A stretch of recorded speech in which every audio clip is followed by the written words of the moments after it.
The city exhaled a damp, weary breath, the kind that settled deep in the bones and made the morning feel older than it was.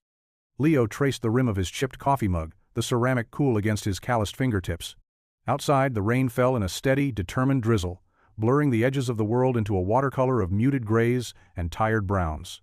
The apartment was quiet, save for the rhythmic patter against the windowpane and the faint scratching of a pencil on paper from the other room. It was the sound of his son Sam, lost in a world of dragons and starships, a world Leo fought every day to keep safe from the encroaching shadows of their own. He took a slow sip of the coffee, black and bitter, the last of the bag he'd been nursing for 2 weeks. The bill from the landlord sat on the counter, a stark white rectangle of judgment he'd folded and unfolded so many times the creases were soft as cloth. It lay next to a notice from the gas company, its red lettering a quiet, insistent alarm.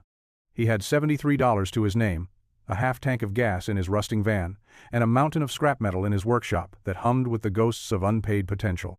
Every piece of rebar, every discarded gear, every twisted sheet of copper was a promise he'd made to himself, a testament to the art he bled for. But promises didn't pay the rent. He ran a hand through his hair, the gesture tired and automatic. It had been 3 years since Sarah passed, 3 years of holding everything together with welding sparks and stubborn hope. Some days, the hope felt strong, solid as the steel he shaped. Other days, like today, it felt like a flickering flame, one gust of wind away from being extinguished completely. A voice, bright and untroubled, cut through the quiet. "Dad, is the metal man sad today?" Sam stood in the doorway, his small frame dwarfed by the oversized hoodie he wore. In his hand, he held a drawing of a towering figure made of nuts and bolts, its head tilted in a way that was uncannily similar to the sculpture currently gathering dust in Leo's studio. Leo forced a smile, the muscles in his face protesting the effort. "No, buddy, the metal man's just thinking." Sam patted over, his socks whispering against the worn linoleum, and held up the drawing. "He needs a heart. All the best ones have a heart." He'd drawn a small, glowing red circle in the center of the figure's chest. Leo's own chest tightened. He knelt, pulling his son into a hug, the scent of pencil shavings and childhood innocence, a sudden sharp anchor in the swirling chaos of his thoughts. "You're right, kiddo." "He does." As they walked to the van an hour later, the rain had eased, but the air remained thick and heavy. Leo zipped Sam's jacket up to his chin, his fingers fumbling with the stubborn plastic. The city felt like a labyrinth of things he couldn't afford, of lives lived behind gleaming windows he could only look at from the outside. He was heading to a scrapyard on the other side of town, a long shot, a hope that the owner might have a piece of cobalt-infused steel he'd been dreaming of, a piece he had no real way to pay for. As he turned the corner onto a slick, leaf-strewn street, a flicker of black on the wet pavement caught his eye. He slowed the van, squinting through the rain-spattered windshield. It was a wallet. He pulled over, the van's engine rumbling a protest, and stepped out into the damp chill. The wallet was heavy, made of fine, unmarked leather that felt impossibly smooth in his rough hands. It was the kind of object that didn't belong on a forgotten side street, soaked in rainwater. He opened it, his heart giving a low, nervous thud. Inside, there was no driver's license, no photos, no personal effects, just a stack of crisp, new $100 bills, more money than he'd seen in one place in his entire life, and 3 sleek, black credit cards with no name, only a single stylized silver V embossed in the corner. His breath caught. There was an address, not on a license, but on a thick, cardstock business card tucked into a side pocket. It wasn't a home address. It was the address of the Vance Tower, a monolithic skyscraper of black glass and steel that pierced the city skyline like a shard of obsidian, a place as foreign and unreachable to him as the moon. He stood there in the rain, the weight of the wallet in his hand, feeling less like a discovery and more like a test. The drive to the scrapyard was a blur of unfocused thought, the wallet sitting on the passenger seat like a silent accusation. Leo's mind raced, a frantic slideshow of overdue bills, Sam's worn-out sneakers, the empty space in the refrigerator. The cash inside that leather rectangle could solve everything, at least for a month. It could be a breath of air when he was drowning, a pause button on the relentless forward march of debt. It would be so easy. No name, no face, just an anonymous tower of glass, and a person so wealthy they probably hadn't even noticed it was gone. He could just take it. Who would ever know? He glanced in the rearview mirror at Sam, who was humming softly in the back, tracing patterns on the foggy window with his fingertip. The innocence in that small, focused gesture was a punch to the gut. What kind of man would he be if he taught his son that the answer to their problems was to take something that wasn't theirs? The very thought soured in his mouth, leaving a taste more bitter than his morning coffee. The scrapyard was a bust.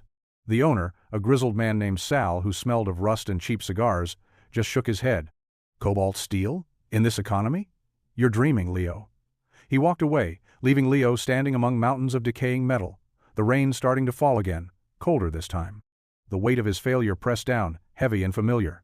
The wallet felt heavier now, its potential a mocking whisper. He got back in the van, the smell of damp metal clinging to his clothes, and drove not home, but downtown. The Vance Tower loomed larger as he approached, a monument to a world he didn't understand. It was sleek, impersonal, and radiated a kind of quiet power that made the street-level mortals scurry past without looking up. He parked the van 2 blocks away, its rusted side panels looking like a wound against the backdrop of polished sedans and black town cars. "We're just dropping something off, buddy," he said to Sam, his voice strained. He took his son's hand, the small fingers wrapping around his with absolute trust. The lobby was a cathedral of silence and marble. The air was cool and smelled of nothing, a sterile, manufactured emptiness. A woman with a severe haircut and a headset sat behind a desk that looked like a giant, polished slab of ice.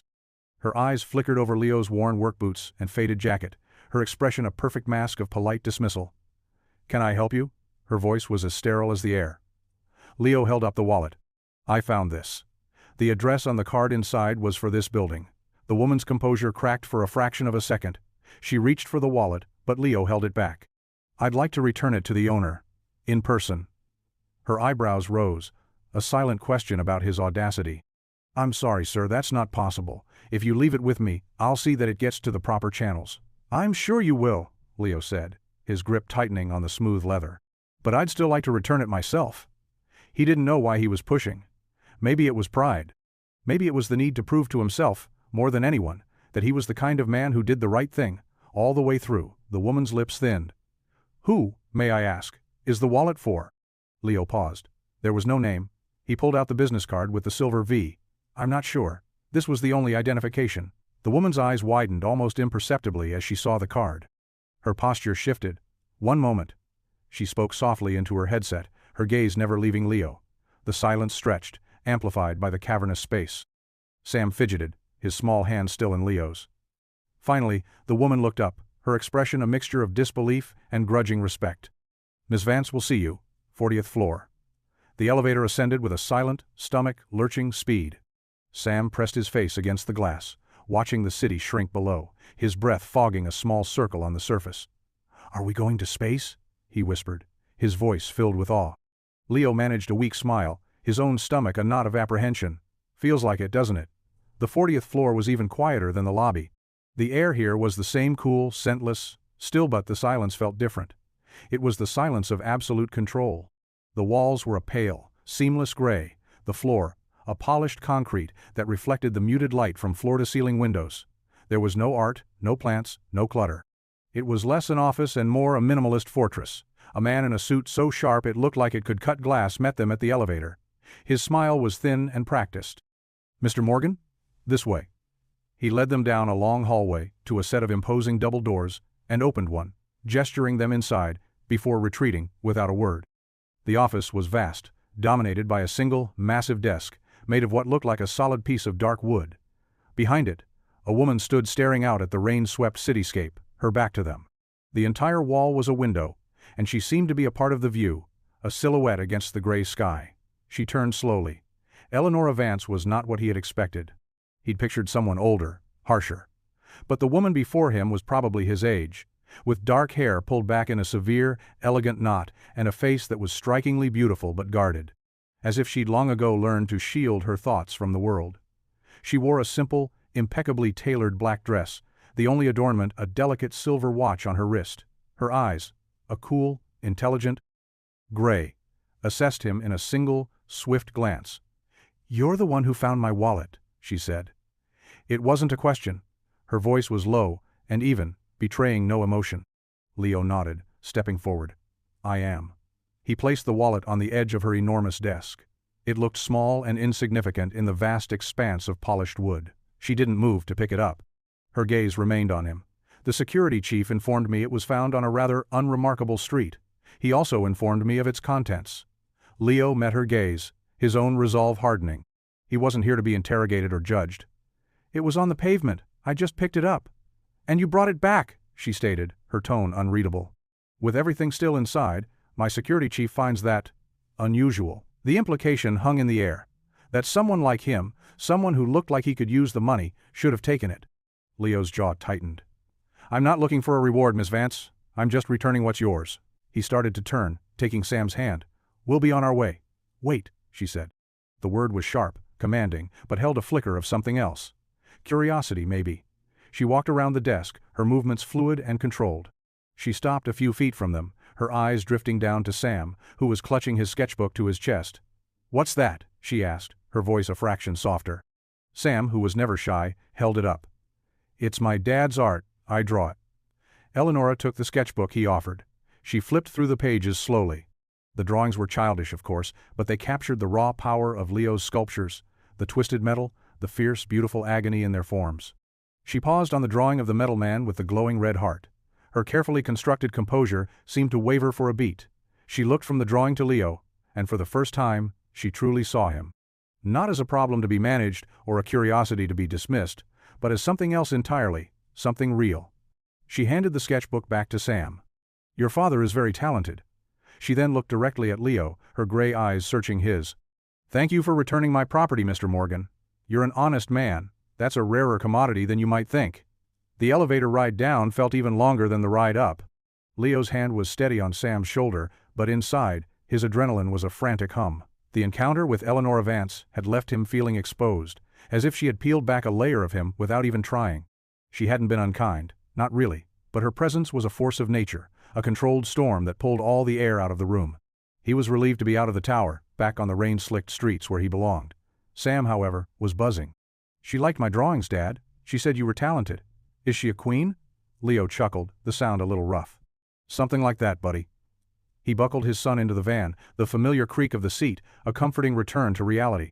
He didn't want to think about Eleanor Vance, or her sterile, silent world, ever again. It was a world of power and wealth, so vast it was almost abstract, and he wanted no part of it. He was a man who built things with his hands, who found beauty in rust and decay. He and a woman who lived in a glass tower had nothing in common. Yet, as he drove away, the image of her cool gray eyes lingered. There had been a flicker of something behind the mask, a loneliness that felt strangely familiar. Back in her office, Eleanor stood at the window, the wallet now resting on her desk. She hadn't opened it. She didn't need to. She knew exactly what was inside, not just the cash and cards, but the unspoken message Leo Morgan had delivered. He had walked into the heart of her empire, looked her in the eye, and refused to be intimidated or bought. He had returned a small fortune without asking for a thing, his quiet dignity a stark contrast to the grasping, transactional nature of her entire world. Most people who entered this office wanted something from her money, her influence, her time. They came with agendas and carefully prepared speeches. Leo Morgan had come with only his integrity and his son. She picked up the phone on her desk. "Marcus," she said, when her COO answered. "Find everything you can on a man named Leo Morgan. He's an artist, a sculptor. I want to know where he works, what he sold, who he owes. Everything." There was a pause on the other end. "Is this a security concern, Eleanor?" "No," she said, her gaze drifting to the city below, where a beat-up van was likely disappearing into traffic. "It's a curiosity." She hung up and opened her laptop, the glow illuminating her face in the dimming afternoon light. A quick search brought up a simple, outdated website. Leo Morgan. Sculptures in steel. The gallery was sparse, the photos low quality, but the art itself was breathtaking. It was raw, emotional, full of a fierce, beautiful pain. One piece in particular held her attention. A towering figure made of gears and rebar, its head bowed, a hollow space carved out of its chest. The title was The Metal Man. It was the same one from her son's drawing. She stared at the image for a long time, the silence of her office pressing in. This man, this struggling artist with honest eyes and calloused hands, had created something that spoke a language she had long forgotten. He built things that felt, while she built things that calculated. And in that moment, a decision began to form, a quiet, reckless idea that had nothing to do with business and everything to do with the hollow space in her own chest. 2 days later, a sleek black town car, the kind that was so clean it seemed to repel the city's grime, pulled up in front of Leo's studio. The building was an old converted warehouse in a forgotten industrial district, its brick facade streaked with grime and its windows coated in a permanent layer of dust. It was the last place one would expect to see a vehicle of that caliber. Leo was inside, a welding mask shielding his face, sparks flying as he worked on a new piece. The air smelled of hot metal and ozone. He didn't hear the car, but he heard the knock on the massive sliding door, a polite, hesitant sound that was utterly out of place. He shut off the torch, lifted the mask, and slid the heavy door open, wiping sweat from his brow with the back of a greasy glove. Eleanor Vance stood on his doorstep.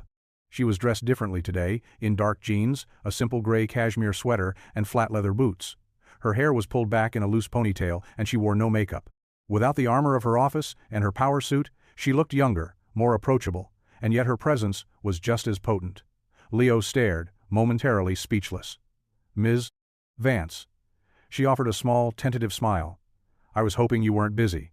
"I'm always busy," he said, his tone more defensive than he intended.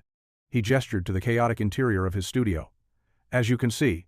"I can," she said, her eyes sweeping over the space not with judgment but with an unnerving, focused curiosity. She took in the scattered tools, the piles of scrap metal, the half-finished sculptures that stood like metallic ghosts in the dusty shafts of light. "My company is looking to commission a piece for the new atrium in our research and development campus. Something significant.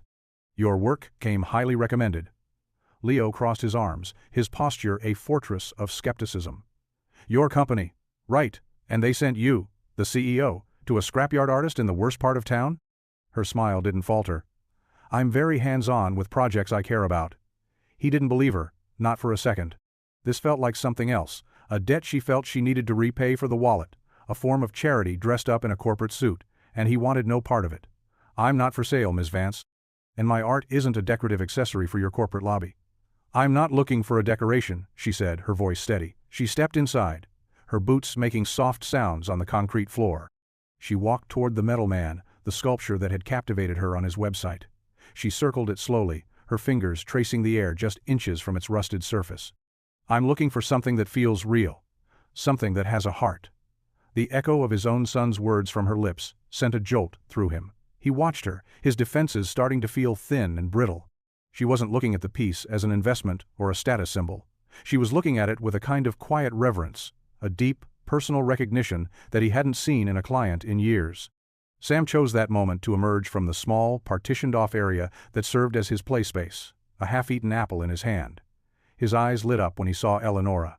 "The Queen!" he exclaimed, running over to her without hesitation. Eleanor knelt, her expression softening completely as she looked at him. "Hello, Sam. I was hoping I'd see you." Sam pointed to the sculpture. "That's the sad man. Dad's gonna give him a heart soon." Leo watched them, a silent observer in his own life. The intimidating CEO was gone. In her place was a woman kneeling on a dirty floor, talking to a little boy about a sculpture's soul. And Leo, despite every instinct telling him to keep his guard up, felt it begin to crumble. Eleanor began visiting the studio regularly after that. She never called ahead. She would simply appear, always in the same understated, casual attire, often with 2 cups of coffee in her hands, one for him, one for her. At first, their conversations were stilted, focused entirely on the commission. She'd ask about his process, the materials he used, his inspiration. He'd answer in short, clipped sentences, his hands never stopping their work, as if staying in motion could keep him safe from whatever this was. He was still wary, still convinced this was an elaborate act of charity he was too proud to accept and too broke to refuse. But Eleanor was patient. She never pushed. She would sit for hours on an overturned crate, watching him work. The silence between them punctuated by the hiss of the welding torch and the clang of metal on metal. She seemed to find a strange peace in the chaos of his studio, a stark contrast to the sterile order of her own life. Slowly, almost imperceptibly, the walls between them began to thin. One afternoon she found him staring at a photograph tacked to the wall, a smiling woman with bright, laughing eyes, her arms slung around a younger, less weathered version of Leo. "Your wife?" Eleanor asked softly, coming to stand beside him. Leo nodded, his throat tight. "Sarah. She was the one with the real vision. She saw the art in all this junk, before I did." Eleanor didn't offer empty platitudes or condolences. She just stood there, sharing the silence with him, her presence a quiet acknowledgement of his loss. Another day, he found her sketching in a small notebook, her brow furrowed in concentration. When she noticed him watching, a faint blush rose on her cheeks. "Just ideas," she said, quickly closing the book. It was the first time he'd seen her look anything less than perfectly composed. Their conversations started to drift away from art. He found himself telling her about Sam's first day of school, about the time the van broke down in the middle of a rainstorm, about the small, everyday struggles and triumphs that made up his life. In return, she spoke of her own world. Not in terms of stock prices or corporate takeovers, but in veiled allusions to its crushing pressure. "Sometimes the silence is the loudest thing in the room," she said once, staring into the middle distance. He knew exactly what she meant. Sam became the bridge between their two cautious worlds. He adored Eleanor, whom he still called the Queen. He would show her his latest drawings, tell her rambling stories about his day, and pull her into his imaginative games without a shred of self-consciousness. Eleanor, in turn, treated him not as a child to be placated, but as a person to be heard. She listened with genuine interest, her gray eyes full of a warmth Leo was beginning to realize wasn't an act. One rainy Tuesday, she arrived with a large flat box. "For Sam," she said. It was a professional-grade art, set charcoals, pastels, fine-tipped pens, thick, creamy paper. It was an extravagant gift, the kind Leo could never afford. He started to protest, the word charity on the tip of his tongue, but Eleanor cut him off. "It's not a gift, Leo. It's an investment in a future artist." She looked at him, her gaze direct and unflinching.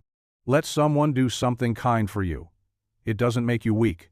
Her words disarmed him. He watched as Sam's eyes went wide with wonder, his small hands tracing the smooth, new materials with reverence. In that moment, Leo felt a profound shift. The fortress he had built around his heart, stone by painful stone, was beginning to feel less like a defense and more like a prison. And Eleanor Vance, the woman from the glass tower, was quietly, patiently, showing him where to find the key.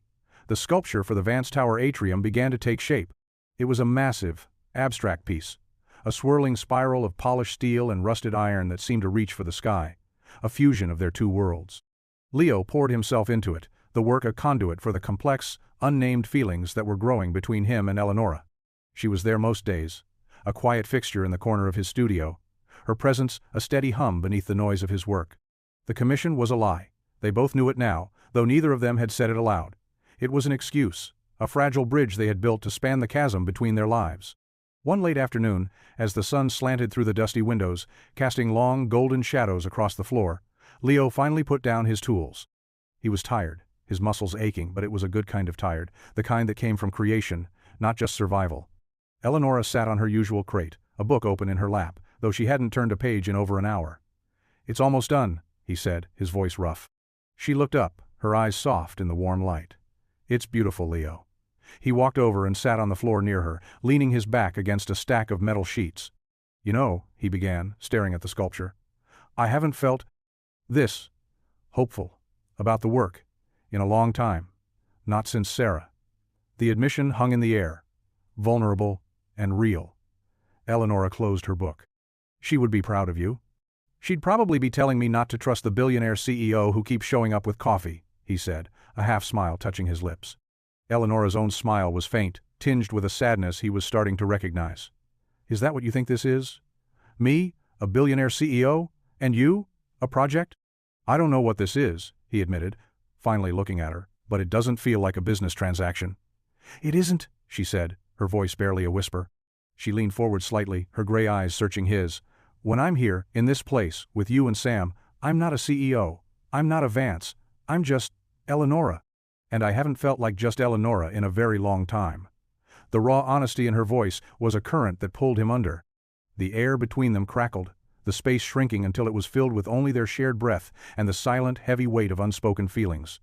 He could see the conflict in her eyes, the desire to be seen and the fear of it. It was a fear he knew well. He reached out, his calloused hand covering hers where it rested on the crate. The touch was tentative, electric. Her skin was soft, a stark contrast to his own rough, scarred hands. She didn't pull away. Instead, her fingers curled slightly, a silent response. They sat like that for a long moment, the world outside fading away, leaving only the two of them in the dusty, golden light of the studio, on the precipice of something terrifying and beautiful. The sound of Sam's laughter from the other room broke the spell. Leo pulled his hand back, the loss of contact, a sudden, sharp ache. But when he met Eleanor's eyes again, the wall was gone. In its place was a shared understanding, a fragile, unspoken promise that this was something real, something worth protecting. The change in Leo was subtle at first, then undeniable. A lightness returned to his posture. The perpetual exhaustion in his eyes receded, replaced by a spark of something that looked a lot like joy. He started humming as he worked, old rock songs he hadn't thought of in years. He even bought a new coffee maker, a small, simple one, but it was a symbol of a future he was beginning to believe in again. Sam noticed it most of all. His dad laughed more, real deep belly laughs that made the whole studio feel warmer. They started taking weekends off, something they hadn't done since before Sarah got sick. They went to the park, the science museum, a local street fair, and more often than not, Eleanor was with them. She shed her corporate skin with an almost visible relief when she was with them. She wore old sneakers, let Sam put glitter in her hair, and learned to throw a frisbee with a surprising lack of grace that made them all laugh. She was awkward and unsure in this world of simple pleasures, but she was trying, and her effort was more endearing than any polished perfection could ever be. One Saturday, they went to the beach. It was a cool, overcast day. The sky, a blanket of soft gray, but the air was fresh with the scent of salt and sea. Leo and Sam built a lopsided sandcastle, while Eleanor walked along the water's edge, collecting shells. Leo watched her, a small smile playing on his lips. She looked so different from the woman in the glass tower, so much more alive. Later, as they sat on a blanket sharing sandwiches, Eleanor looked out at the waves. "I used to come to a beach like this with my grandfather," she said, her voice quiet. "He was the one who started the company. He built it from nothing, in a garage, not much bigger than your studio. He loved the smell of the ocean. He said it was the only thing big enough to make his problems feel small." Leo listened, sensing this was a rare glimpse into the fortress of her past. "What happened?" he asked gently. "He got successful," she said, a bitter edge to her tone. "The bigger the company got, the less he came to the beach. He started smelling like boardrooms and legal pads instead of salt. By the time he passed, he was a stranger in a suit who shared my last name. I promised myself I would never become him." She looked at Leo, her eyes full of a profound, aching sadness. "And then I did." He reached across the blanket and took her hand. "You're not him, Eleanor, you're here." Her fingers tightened around his. She looked from him to Sam, who was happily chasing a flock of seagulls down the shoreline, his laughter carried on the wind. A tear slipped down her cheek, the first one Leo had ever seen her shed. She didn't wipe it away. For the first time, she was letting someone see the cracks in her armor, and Leo wasn't afraid of them. He was starting to realize that the cracks were where the light got in. This fragile piece they had built, this bubble of authenticity in the middle of a loud, demanding world, was always destined to burst. The catalyst was a man named Marcus Thorne, Eleanor's second-in-command and the self-appointed guardian of the Vance corporate image. He was sharp, ambitious, and viewed the world as a series of assets and liabilities. And he had begun to view Leo Morgan as a significant liability. Marcus had been watching Eleanor's transformation with growing alarm. Her frequent absences from the office, her canceled meetings, her sudden interest in public art initiatives. It was all a deviation from the ruthlessly efficient CEO he knew. He'd had her followed, of course.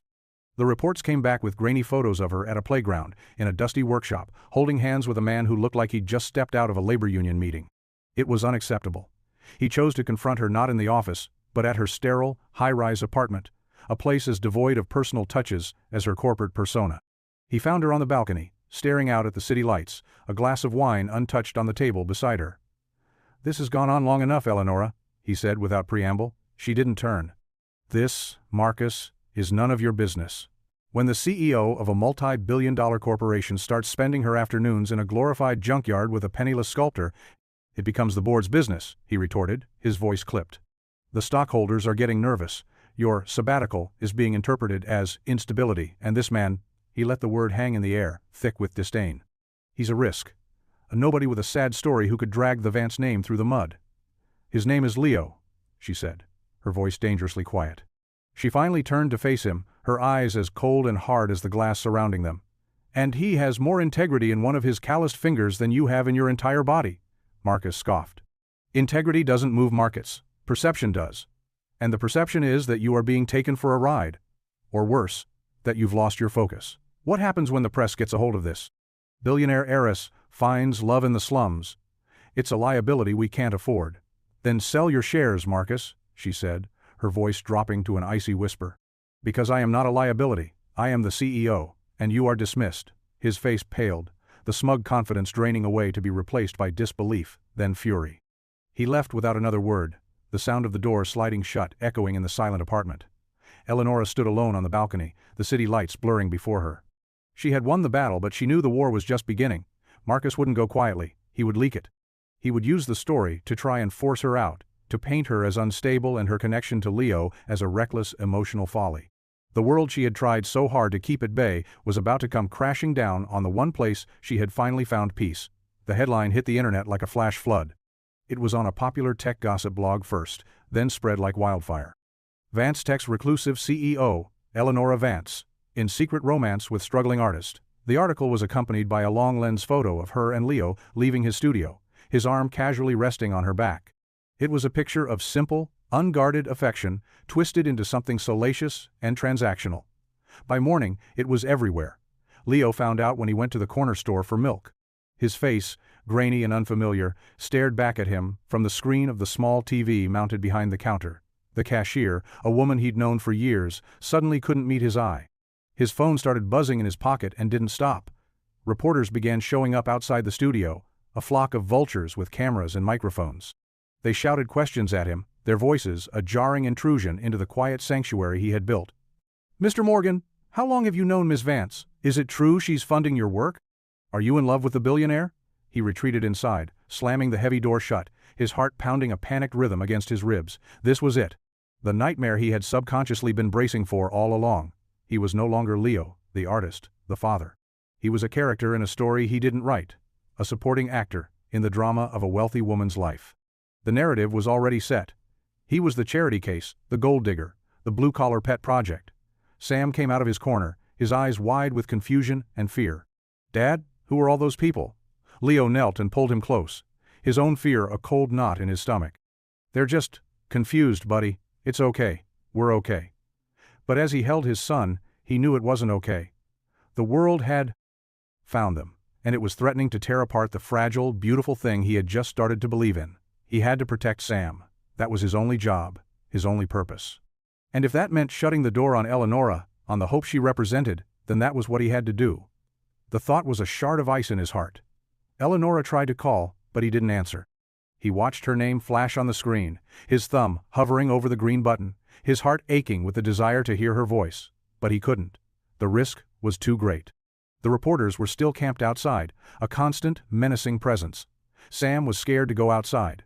The studio, once a haven, now felt like a cage. She came to the studio that evening, after the sun had set and most of the press had dispersed. She knocked on the door, the sound soft and hesitant against the heavy silence. Leo stood on the other side, his hand on the bolt, his eyes closed. He could feel her presence, a warm, magnetic pull. "Leo, please." Her voice came through the thick wood, strained and full of pain. "Let me in. We can fix this." He leaned his forehead against the cold metal door. "There's nothing to fix, Eleanor. This is your world. It's not mine. I don't belong in it." "That's not true," she pleaded. "Our world is what we make it. Don't let them do this to us." "They're already doing it," he said, his own voice rough with unshed tears. "They're outside my home. They're scaring my son. He's all I have. I won't let him be collateral damage in your corporate war." The silence on the other side of the door was heartbreaking.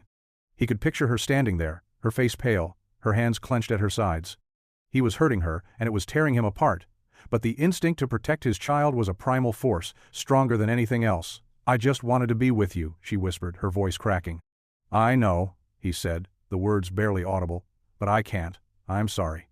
He heard her take a shaky breath, then the soft sound of her footsteps retreating. He didn't move. He just stood there, his hand on the bolt, as the sound of her car driving away faded into the night. The silence she left behind was a gaping wound. He had pushed away the only person who had made him feel whole in years, and he had done it to protect a life that suddenly felt empty without her. The studio was cold and quiet, the unfinished sculpture in the center of the room, a monument to a future that would now never be. He had made his choice. He had chosen safety over hope, and the weight of that choice was a crushing, unbearable thing. The days that followed were a study in gray. The media, having gotten their dramatic soundbite of a closed door and a heartbroken billionaire, eventually moved on to the next scandal, leaving a lingering chill in their wake. The quiet returned to Leo's street, but it was a different kind of quiet now. It was hollow, empty, thick with unspoken grief. Leo threw himself into his work with a frantic, joyless energy. He finished the sculpture for the Vance Tower, pouring all of his pain and anger and loss into the metal until it was a twisted, beautiful scream. He called the corporate office, spoke to a low-level assistant, and arranged for it to be picked up. He didn't ask for Eleanor. He didn't want to know if she was even there. He just wanted it gone, a final, clean break. He tried to be the same father to Sam, but the laughter didn't come as easily. The light in his eyes had dimmed. Sam felt the shift. He stopped asking about the Queen. He stopped leaving his drawings on the workbench for her to find. The vibrant color of their small world had faded to monochrome. One afternoon, Sam sat beside him on the studio floor, quietly watching him weld. "Dad," he said, his voice small, "do you miss her?" Leo's hands stilled. He lifted his mask, his face a mask of weary sadness. "Yeah, buddy," he admitted, his voice hoarse. "I do." "Me too," Sam whispered, leaning his head against his father's arm. "The metal man is sad again." Leo looked at his son, then at the empty space where the large sculpture had stood. He had built a fortress around them, but he hadn't kept the sadness out. He had locked it in with them. He had chosen to be safe, but he had forgotten that a life without risk, without the terrifying, beautiful possibility of love, wasn't really living at all. It was just surviving. And he was so tired of just surviving. Eleanor sat in the sterile, silent boardroom, the long table, a polished expanse of black that reflected the grim faces of the board members. At the head of the table, Marcus Thorne, who had been reinstated by a nervous board, presided with a smug, reptilian calm. They were here to discuss damage control, to strategize a path forward that would reassure the market and erase the stain of her emotional indiscretion. "We've prepared a statement for you, Eleanor," Marcus said, sliding a folder across the table. "It outlines a renewed focus on our Q4 projections and regretfully announces the end of your association with Mr. Morgan. It paints him as a brief, unfortunate lapse in judgment. It's clean. It will work." Eleanor looked at the folder, but didn't touch it. She thought of Leo, of his quiet strength, of the way he looked at his son, of the raw, honest beauty he created from discarded things. A lapse in judgment? He was the best judgment she had ever had. She looked around the table at the men in their identical dark suits, their faces impassive, their eyes calculating. They didn't see people, they saw profit margins. They didn't see art, they saw assets. They were the ghosts her grandfather had warned her about, the men who had traded their souls for stock options. In that moment, something inside her solidified. The fear, the doubt, the years of trying to live up to a name that felt more like a cage, it all fell away. She knew what she had to do. She stood up, her movement so sudden it made the board members flinch. "Thank you for the suggestion, Marcus," she said, her voice clear and strong, resonating in the quiet room. "But I will not be signing your statement. In fact, I have a statement of my own." She walked to the head of the table, took a remote from its cradle, and clicked it. The massive screen behind her, usually reserved for quarterly reports and market projections, flickered to life. It showed a high-resolution image of Leo's sculpture, the one he had made for her atrium, now installed and glowing under carefully placed lights. It was magnificent. "This," she said, her voice ringing with a power they hadn't heard in months, "is the new face of the Vance Corporation. Not quarterly reports, not stock prices. This. It's called Hope, and it was created by Leo Morgan, a man of more value and integrity than anyone in this room." She turned her gaze on Marcus, her eyes like chips of ice. "The Vance Foundation's new primary initiative will be dedicated to funding public art and supporting artists in underserved communities. Our first grant, a permanent, unconditional endowment, goes to Mr. Morgan's workshop, ensuring he can create without fear of financial ruin for the rest of his life. This is not charity. It is an investment in the things that truly matter: beauty, integrity, and heart." She paused, letting the weight of her words settle. "And one more thing. I am not stepping down. I am taking over. This is my company, my legacy. And from this day forward, we will be a company that builds things that feel, not just things that function. If any of you have a problem with that, the door is right there." She didn't wait for a response. She turned and walked out of the boardroom, leaving a stunned, silent group of men in her wake. She had finally stopped running from her name and started defining it. And as she stepped into the elevator, she pulled out her phone and sent a single text to a number she had memorized. "Turn on the news. And please, don't shut the door." Leo was cleaning his workshop, a joyless, methodical task, when his phone buzzed with her text. His heart hammered against his ribs. He hesitated for a long moment, then walked over to the small, dusty television in the corner and turned it on.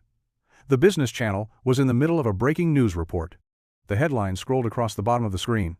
"Eleanor Vance announces radical new direction for Vance Corp. Shocks Board." He saw her, standing at a podium, her face composed, but her eyes blazing with a fire he had never seen before. He listened, his breath catching in his throat, as she spoke about art, about integrity, about him. She didn't mention their relationship, didn't try to explain or defend it. She simply stated his worth, his value, as an undeniable fact. She held up his art as a symbol of everything her company should aspire to be. He sank onto a nearby stool, the rag falling from his hand. The weight that had been crushing him for days, for years, began to lift. She wasn't ashamed of him. She wasn't hiding him. She was celebrating him, on the world's biggest stage, risking everything to do it. She hadn't just opened a door, she had kicked it off its hinges. Sam came over and stood beside him, watching the TV. "Is that the Queen?" he asked. Leo couldn't speak. He just nodded, pulling his son into a fierce hug. Tears streamed down his face, hot and cleansing. They weren't tears of sadness or loss. They were tears of profound, overwhelming gratitude. He had fallen in love with a woman he thought lived in a different universe, and she had just rearranged the stars to be closer to him. He didn't wait. He grabbed his keys, took Sam by the hand, and ran to the van. He drove downtown, his heart a frantic, hopeful drumbeat. He parked in front of the Vance Tower, the place that had once seemed so intimidating, and walked into the marble lobby, not with apprehension, but with purpose. He didn't have to say a word. The security guard just smiled and buzzed him up. The elevator ascended, and this time, it felt like a journey home. He found her standing in her office, by the great glass wall, looking out at the city. She turned as he entered, her face pale, her eyes searching his, full of a million questions.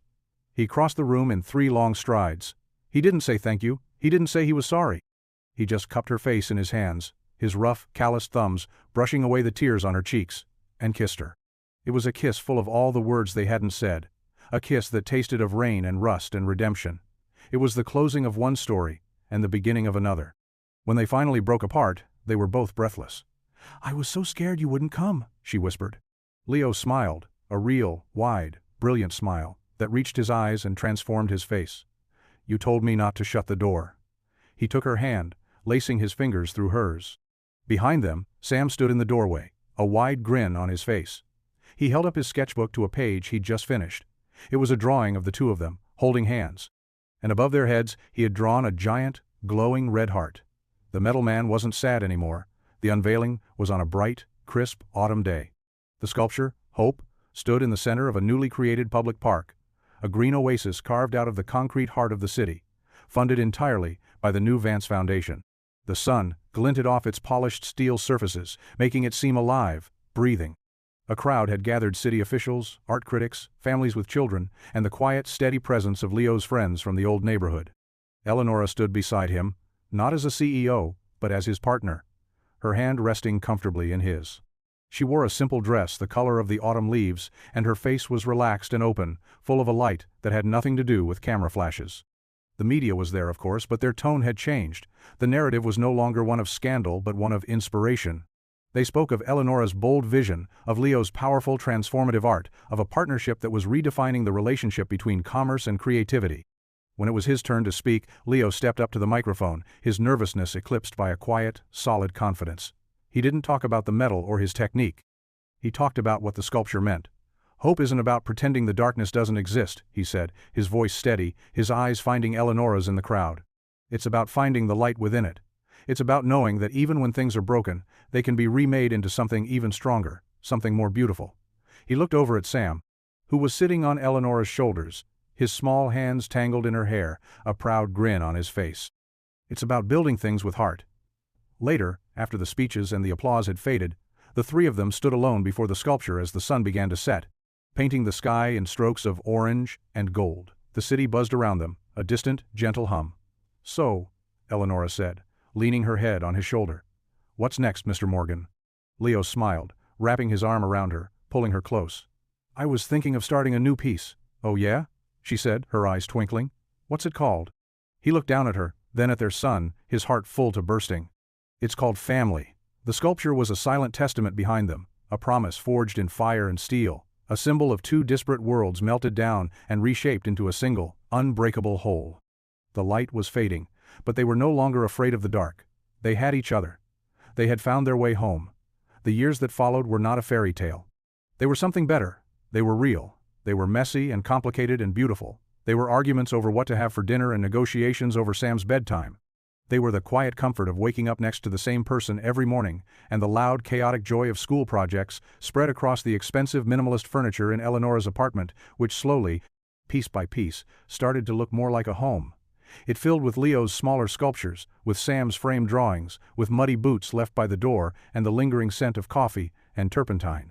Leo's studio thrived. The Vance Foundation endowment gave him the freedom to create without the constant, gnawing pressure of survival. He built sculptures that were bold and challenging, pieces that spoke of struggle and resilience and the quiet, fierce beauty of the human spirit. He never became a part of Eleanor's corporate world, and he never wanted to. But he became her anchor, the one she came home to when the weight of that world became too much. He was the one who listened, who held her hand, who reminded her of the woman she was on the beach, the one who smelled of salt and not boardrooms. Eleanor, in turn, transformed the Vance Corporation. It became a leader not just in technology, but in corporate responsibility. The Vance Foundation for the Arts became a global force, funding public installations, providing grants for struggling artists, and building community art centers in forgotten neighborhoods. She was still a brilliant, ruthless businesswoman, but her ruthlessness was now aimed at injustice, not just at market competitors. She learned to delegate, to trust, to leave the office at 5 o'clock. She learned that success wasn't measured by stock prices, but by the number of lives she could touch, the amount of beauty she could help bring into the world. They married on a quiet Tuesday afternoon at the courthouse, with Sam as their only witness and best man. There were no cameras, no press releases. It was a simple, profound promise between two people who had found each other in the wreckage and built something extraordinary. Their life was a constant, beautiful juxtaposition. They attended glamorous charity galas, where Eleanor commanded the room in a designer gown, with Leo beside her in a simple, well-tailored suit, his calloused hands a stark, proud contrast to the polished world around them. And the next morning, they'd be in his studio, covered in dust, arguing over the placement of a piece of scrap metal, with Sam directing them both like a tiny, tyrannical foreman. They were two different worlds, two different languages, but they had learned to be fluent in each other. They had found their equilibrium not by erasing their differences, but by celebrating them.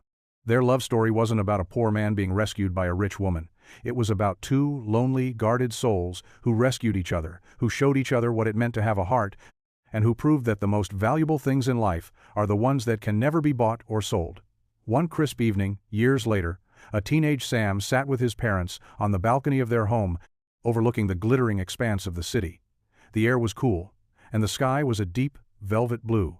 Leo was sketching in a notebook, his brow furrowed in concentration, while Eleanor read a book, her head resting comfortably on his shoulder. Sam had been quiet for a while, just watching the city lights.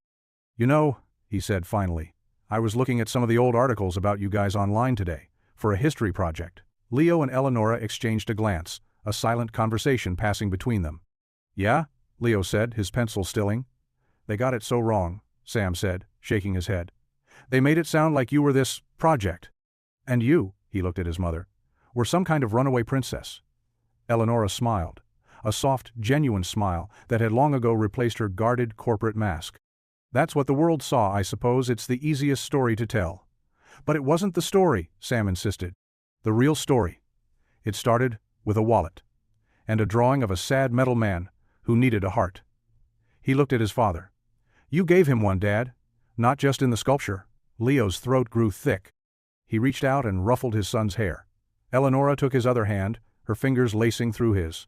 The three of them sat in a comfortable silence, the city lights twinkling below them like a field of fallen stars. Their story hadn't been easy or simple. It had been forged in the fire of public scrutiny, tested by doubt and fear, and built on a foundation of quiet, stubborn love. They were a testament to the fact that true wealth isn't about what you own, but what you refuse to sell. And the most powerful legacy isn't a name on a building, but a heart you help to heal. The wind picked up, cool and clean, carrying the distant sound of city life. Leo looked at his wife, at his son, at the life they had built together, a life of art and industry, of love and integrity. The journey had been long and fraught with peril, but here, in this moment, everything was exactly as it should be. The sad metal man was home. The gallery was silent, the kind of reverent hush that falls in a space filled with powerful art. The walls were white and impossibly high, and the light was soft, diffuse, falling on the sculptures that dotted the room like ancient metallic sentinels. This was Leo's first major retrospective, a lifetime of work gathered in one place. Critics and collectors moved through the space in quiet awe, speaking in hushed tones. At the center of the main room, bathed in a single warm spotlight, stood the Metal Man. It was the same sculpture that had once gathered dust in his studio, but now it was complete.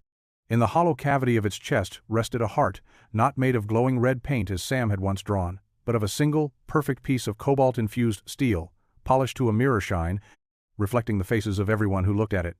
Leo stood near the back of the room, uncomfortable in a suit, his hands tucked in his pockets to keep from fidgeting. He watched not the crowd, but his family. Eleanor was talking to a young, aspiring artist, her face animated and encouraging.